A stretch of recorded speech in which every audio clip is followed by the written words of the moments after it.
Thanks for joining us tonight for News 4 at 6. I'm Jessica Bowman. Fighting fires is not an easy job, but with the help of new technology, firefighters can battle a blaze more efficiently and more safely. Today, the next generation of firefighters had a hands-on experience with some of that new equipment. KTIV's RJ Breen breaks down how students use thermal imaging cameras to battle a fire and why they are so crucial for the future of first responders.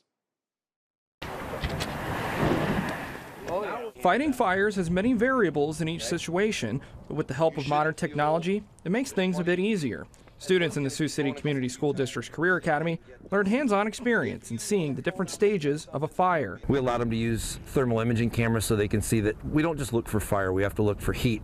And then we're able to better explain to them why we have to cool surfaces as we go through a fire. Now, during the drill, they used this box to simulate the home, adding different materials to the interior and showing what burns faster. And by using those thermal imaging cameras, they can see where the most heat is concentrated.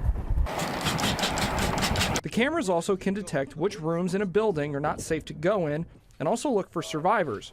A great learning experience for the students. It also is a way to recruit more first responders. Gall says departments are in need of new firefighters as more begin to retire. There is not one department that has enough people right now. Sioux City is going to be hiring more people than they've hired in a long time.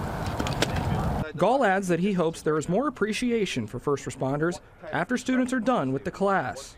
Some of these students may never go into those fields, but they sure understand what goes on behind the scenes. They understand what it takes.